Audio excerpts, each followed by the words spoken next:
Dalam hal ini pidana bisa menyasar dua pihak, yaitu pihak yang diduga memalsukan dan pihak yang menuduh secara tidak. Itu kalau satu aset aja, misal kurang daftar sertifikat.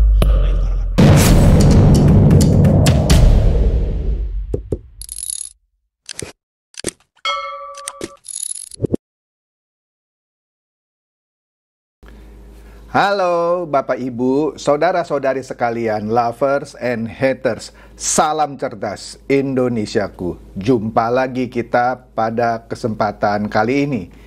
Bagi Anda yang belum subscribe channel saya, silakan subscribe channel saya. Tekan loncengnya agar Anda dapat notifikasi setiap kali saya mengupload video-video saya. Kali ini saya akan membahas masih seputar royalti musik, khususnya yang berhubungan dengan kasus Agnes Monica.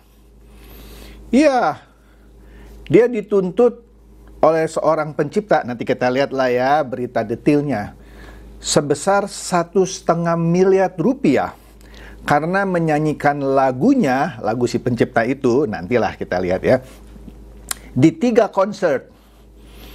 Oleh karena itu, di masing-masing itu dia ditagih 500 juta. Totalnya 1,5 miliar. Menang itu pencipta awalnya. Tapi akhirnya Agnes mengajukan kasasi ke Mahkamah Agung. Akhirnya hukuman itu dianulir. Jadi Agnes Monica tidak usah bayar. Kok bisa? Bisa. Nah, itu yang akan saya bahas. Oke? Nah, cepat aja ada satu nih ya yang numpang lewat. Ini nih saya gemes banget nih ya. Nggak tahu kenapa ini media ya, CNBC ya. CNBC Indonesia. Saya nggak tahu ya apakah CNBC yang di Amerikanya begini juga nggak ya. Kita lihat nih ya beritanya ya. Ramai-ramai setor uang pelicin buat Trump. Ini daftar CEO antri. Seakan-akan orang memberikan uang suap. Uang pelicin kan uang suap dong. Ya, ada sejumlah CEO yang antri. Tapi kalau Anda baca beritanya, bukan uang suap, astaga. Inilah yang namanya clickbait.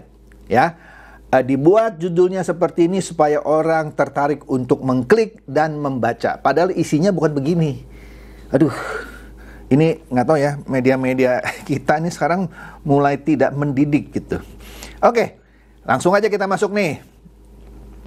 Nah, ini ada berita mengenai dari pengusaha karaoke ya di Bandungan, di Semarang ya, yang mengeluhkan ditagih royalti musik 15 juta satu ruangan. Ini maksudnya 1 tahun gitu ya. Jadi kalau dia punya 10 ruangan, dia harus bayar 150 juta. Nggak masuk akal katanya. Padahal dulu katanya cuma 3 juta. Ya nggak tahu deh, saya kan nggak ngikutin nih tarifnya ya gitu ya. Jadi dia protes. Nah, sebelum kita masuk ke situ, ya, ini tadi kan pemanasan tuh soal komplain dari pengusaha karaoke. Nah, sekarang kita flashback lagi nih. Kan sudah saya tayangkan ada 2 konten saya mengenai royalty. Anda lihatlah konten-konten saya sebelumnya. Yang sebelumnya dengan Bung Enteng Tanamal dari LMK, Lembaga Manajemen Kolektif KCI. Sedikit saja ya. Saya ngerti nih yang namanya royalty karena dulu bisnis saya adalah ringback tone, nada sambung, kalau di Telkomsel namanya NSP, nada sambung pribadi. Anda telepon orang, sebelum orang itu angkat, kalau dia pakai NSP, Anda dengar musiknya. Ya. Dulu ketika saya ada di bisnis ini, saya harus cari tahu dulu. Ini lagu produsernya siapa? Oleh karena itu saya bekerja sama produsernya. Ya, saya bagi hasil sama produsernya. Kemudian kalau produsernya waktu itu belum ada, sudah ada tapi belum teratur lah ya. Saya harus cari tahu juga penciptanya siapa. Ya, biasanya kalau dulu karena penciptanya tidak tergabung dengan LMK seperti KCI, WAMI, dan lain-lain. Nah, saya bisa kontrak langsung sama penciptanya. Ya. Nah, Tapi begitu mereka tergabung dengan LMK tertentu, misalnya KCI, lah saya bayarnya ke KCI gitu. Nanti KCI yang memberikan bayaran saya tadi untuk royalti kepada si pencipta lagu. Nangkap ya? Kenapa royalti lagu ini demikian? Ya memang demikian sebenarnya. Tidak ada yang aneh sebenarnya mengenai royalti musik. Nah, tapi ntar kita kembali lagi ya mengenai tarif 15 juta per ruangan. Tapi itu nantilah. Nah, ceritanya ini sebenarnya praktek yang umum di semua negara. Bayangkan, kalau saya pencipta lagu. Nah, praktek-praktek produser di Indonesia dulu-dulunya itu cuma bayar putus terhadap saya. Pak Chandra, lagu kamu bagus, saya beli dah lagunya 2 juta. Dibeli putus. Tidak punya hak lagi tuh. Sudah, begitu lagu saya ngetop dipakai untuk misalnya konser gitu ya. Dulu nih ya, saya nggak punya hak tuh. Nggak punya hak. Kalau di Amerika, itu dilindungi. Menciptakan lagu kan kompleks ya. Bukan hanya sekedar proses 2 juta rupiah.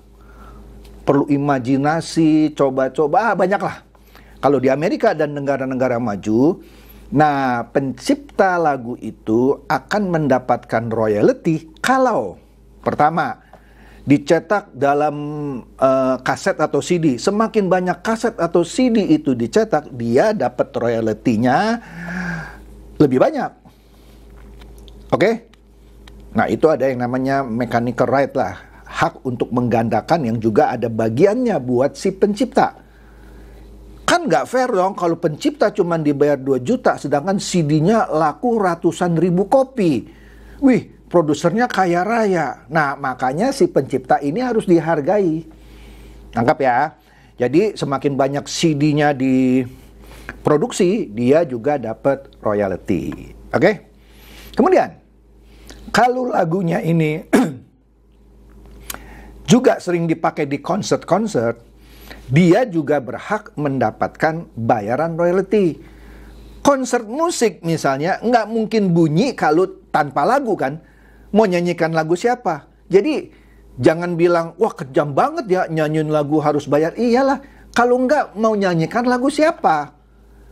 Nah, karena lagu saya ini ngetop, orang harus minta izin dulu ke saya.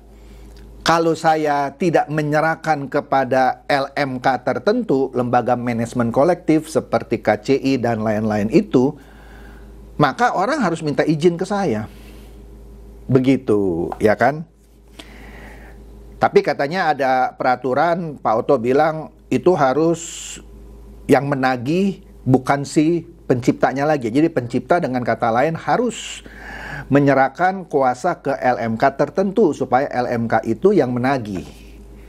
Ya, oke lah, itu masalah hukumnya nih. Jadi, kalau saya misalnya tergabung di sebuah LMK yang namanya KCI, maka kalau ada orang mau pakai lagu saya untuk konser, maka penyelenggara konser itu harus minta izin ke KCI, dia bayar. Karena konser itu kan komersial kan. Jual tiket, satu tiketnya misalnya sekian puluh juta. Misalnya, nggak usah ngomong 10 juta lah. Ngomong aja setiap yang hadir 500 ribu, itu kan komersial. Organisernya kan dapat untung. Ya kan? Kalau nggak ada lagu saya, kebetulan lagu saya menjadi salah satu lagu yang dinyanyikan, mau nyanyi lagu apa?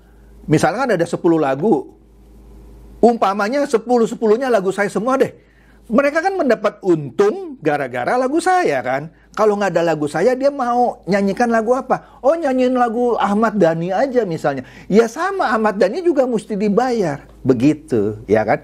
Karena lagu itu dipakai untuk keperluan komersial. Ya. Jadi di sini undang-undang hak cipta khususnya musik untuk melindungi haknya pencipta. Kemudian juga ada hak terkait namanya. Ya, yang memproduseri itu siapa? Mula-mula. Nah, menurut hemat saya ya, saya nggak mau bahas ini detail ya. Kalau lagu itu dinyanyikan di konser, seharusnya itu cuman hak si pencipta. Ya kan? Kalau di Amerika lebih kompleks. Itu diperhitungkan siapa yang membuat komposisi lagunya. Wah, banyak lah. Tapi kita nggak masuk ke sana dulu deh. Hak terkait, menurut saya nih ya, itu tidak harus dibayar ketika konser. Itu hanya dibayar ke pencipta. Hak terkait dalam hal ini produser hanya berhak ditagih kalau saya memutar lagu dari CD atau dari kaset di restoran saya. Itu ada dua tuh, hak pencipta sama hak terkait. Dalam hal ini produser lah. Karena saya memutar lagu dari kaset atau CD. Bahkan ada putar dari radio pun Anda harus bayar. Anda putar dari YouTube Music pun di restoran Anda harus bayar. Meskipun Anda sudah langganan YouTube Music atau Spotify misalnya. Atau Apple Music misalnya. Tetap Anda harus bayar. Oke? Karena Anda bayar YouTube Music atau Spotify atau Apple Music itu untuk konsumsi pribadi. Bukan untuk diperdengarkan di tempat yang untuk kepentingan komersial, misalnya restoran. Kan dengan adanya musik, restorannya jadi asik suasananya gitu ya. Nah itu harus membayar royalti, ada hitungannya. Oke, sampai situ dulu nih. Sedikit detail lagi deh. Yang saya tahu misalnya untuk restoran ditagih 60.000 per kursi untuk si pencipta dan 60.000 untuk hak terkait per tahun. Oke, jadi kalau Anda punya restoran punya kecil lah 10 kursi misalnya ya, kali aja tuh 10 kali yang tadi 60 120.000 ya, kali 10 berarti 1,2 juta setahun. Kira-kira begitulah. Ada lagi rumus untuk karaoke yang tadi diributkan, ada lagi untuk konser dan lain-lain, untuk bar, diskotik dan lain-lain, ada tabelnya. Oke?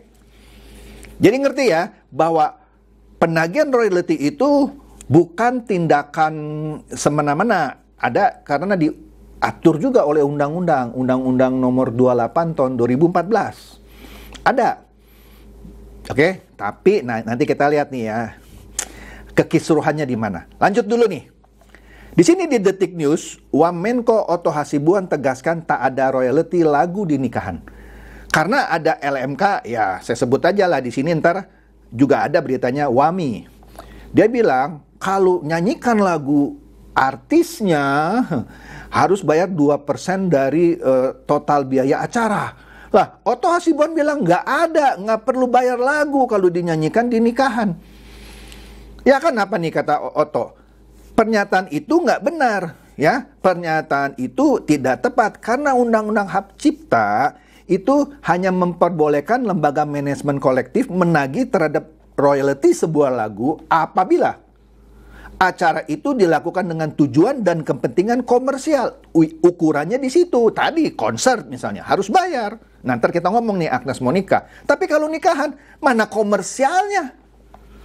Aduh. Nah, oleh karena itu di sini disebut juga nih yang saya sebut tadi.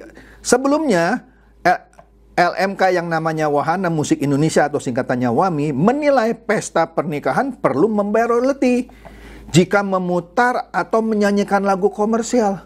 Lah, pernikahan itu bukan acara komersial. Nah, itu kata Head of Corcom. Corcom ini Coordination Communication kali ya, nggak ngerti lah. Dari WAMI yang namanya Robert Mulyara Harja. Ya, pokoknya kalau lagu diputar di pesta pernikahan, maka mereka berhak menerima royalti karena dianggap sebagai ruang publik. Nah, artinya LMK sendiri definisinya, kalau saya lihat di sini nggak sesuai undang-undang nih, ya. Katanya kalau musik digunakan di ruang publik, maka hak pencipta harus dibayar. Padahal landasannya ada unsur komersialnya nggak? Nah, kan gitu ya, biar jelas nih. Kemudian WAMI juga menaungi artis. Di sini kita lihat Ari Lasso yang kesel nih dia keluar nih dari WAMI karena kan royaltinya salah transfer cuma 700.000 sekian gitu ya, maka dia lagi gagas petisi untuk mengaudit WAMI. Nah, di podcast saya sebelumnya dengan Bung Enteng Tanamal, ketika LMK itu menagih biaya tadi ya kan yang saya bilang, biaya hak cipta dan biaya hak terkait. Pertanyaannya, ketika LMK meneruskan, maksud saya LMKN ya, meneruskan itu ke LMK, misalnya gini, dia menarik musik nih. Kan ini musiknya dinyanyikan oleh beberapa pencipta, bukan dinyanyikan, lagu itu dikarang oleh beberapa pencipta. Kan lagu itu kan yang dia putar sehari misalnya ada beberapa puluh, setahun ada berapa ratus atau berapa ribu lagu kan. Mungkin sebagian diwakili oleh KCI, sebagian oleh WAMI, sebagian lagi oleh lain-lain. Pertanyaannya, LMKN bagaimana mendistribusikan dengan tepat? Dia nggak punya teknologi. Saya sudah bilang itu di podcast saya. Bagaimana dia membagi-bagi? Bisa nggak tepat dong. Misalnya, ternyata lagu yang diputar di restoran A lebih banyak dinyanyikan oleh, bukan dinyanyikan, penciptanya dari lagu itu banyak bernaung di KCI. Harusnya kan KCI, LMK KCI mendapatkan bagian lebih besar dong. Atau ternyata lebih banyak lagu yang diputar di restoran itu penciptanya bernaung di WAMI misalnya. WAMI harus dapat lebih besar dong. Nah, tapi bagaimana LMKN ini membagi dengan tepat? Itu masalahnya. Kemudian, yang namanya KCI, WAMI, atau lain-lain, bagaimana dia mendistribusikan ke pencipta-pencipta yang berhak? Gak ada datanya. Nah, inilah yang membuat Ari Lasso misalnya, bukan salah hitung aja, salah transfer. Dia ditransfer 700 ribuan, itu bukan royalty dia. Kalaupun dia dapat besar, benar nggak segitu? Nah, kan itu. Jadi transparansinya menjadi isu di sini. Oke? Nah, sekarang kita lihat ini. Kasus Agnes Monica yang menyanyikan lagu Bilang Saja, dia didenda itu 1,5 miliar. Nah, di sini Detik News ya, berita beberapa hari lalu bilang, perkara Bilang Saja Agnes Monica disorot oleh Senayan. Kemudian dia dimenangkan oleh MA. Dimenangkannya gimana? Karena sebelumnya dia dihukum denda bayar 1,5 miliar kepada pencipta lagu. Nah, ini menarik nih. Kita lihat di sini. Mahkamah Agung katanya kabulkan kasasi Agnes Monica, yang mana sebelumnya dia dihukum bayar royalti 1,5 miliar, itu dianulir. Nah, jadi Mahkamah Agung mengabulkan kasasi yang diajukan oleh Agnes Monica dalam kasus pelanggaran hak cipta karena membawakan lagu Bilang Saja pada 3 konser, di sini dikatakan tanpa izin si penggugatnya atau penciptanya, yaitu Ari Sapta Hernawan atau Ari Bias. Nah, amar putusan MA kabul, maksudnya dianulir, kan mengabulkan permintaan Agnes Monica. Ya. Nah, di sini disebutkanlah perkaranya nomor berapa, diadili oleh majelis kasasi siapa, nggak penting lah ya. Nah, dibacakan oleh Hakim Sumanata pada Senin lalu, bla bla bla, yang mana keputusan itu menganulir putusan pengadilan niaga pada Pengadilan Negeri Jakarta Pusat yang menghukum Agnes Monica bayar royalti 1,5 miliar. Ya, Pengadilan niaga sebelumnya bilang Agnes Monica bersalah. Ya, karena membawakan lagu itu pada konser di W Super Club Surabaya, ya. Tuh, 3 kali tuh, 25 Mei, 26 Mei, dan 27 Mei. Yang 25 Mei di Surabaya, 26 Mei yang di Jakarta, 27 Mei di Bandung. Ya, masing-masing 500 juta dia dihukum karena ada 3, 1,5 miliar. Wah. Tapi oleh MA dianulir. Saya setuju sama putusan MA karena yang menerima benefit itu kan memang acara konser kan komersial ya, orang mau masuk situ dengerin Agnes Monica, bayar lumayan itu mahal tuh. Nah, harusnya yang minta izin bukan Agnes Monica, IO-nya harusnya, atau klub itu ya, siapapun lah, bukan Agnes Monica. Agnes Monica mah tinggal nyanyi. Bukan dia yang harus mengajukan. Nah, kalau Agnes Monica yang harus minta izin, pertanyaan saya, kan kita sering dengar live music ya, Ya, di kafe-kafe, di bar-bar. Pertanyaannya, apakah yang menyanyikan lagu itu mesti minta izin? Waduh, capek dong. Takutnya nggak ada lagi tuh yang namanya live music. Mestinya bar itu yang minta izin. Iyalah, masa iya dong? Iya kan? Harusnya bar itu. Loh, kalau satu bar, hari Senin, penyanyinya live musik si A. Hari Selasa si B, si C. Lah ini kebanyakan artisnya yang harus minta izin. Klubnya itu, bar itu yang harus minta izin. Jadi benar ini keputusan MA, bukan Agnes Monica. Nah, saya nggak tahu ya gara-gara ini apakah nanti penciptanya mengajukan gugatannya itu ke klub di mana Agnes Monica bernyanyi. Saya nggak tahu. Oke, jadi cukup jelas ya. Pernik-pernik dari penarikan hak royalti musik sebenarnya bagus supaya pencipta itu dilindungi. Tapi karena penarikannya menimbulkan kontroversi, jadi pandangan netizen seakan-akan ini negara ini kok majekin gitu ya. Prabowo apa nih kerjanya? Prabowo lagi disalahin. Itu undang-undang sejak tahun 2014. Ya, juga bukan salahnya Pak Jokowi. Itu memang undang-undang secara internasional memang begitu. Astaga. Memang kalau kadrun gitu ya, kalau komen itu asal bunyi. Udah deh, itu aja. Semoga ini mencerdaskan dan mencerahkan Anda semua. Silakan share video saya ini kepada teman-teman, sahabat atau kerabat supaya mereka tambah cerdas dan tercerahkan. Seperti biasa, terima kasih.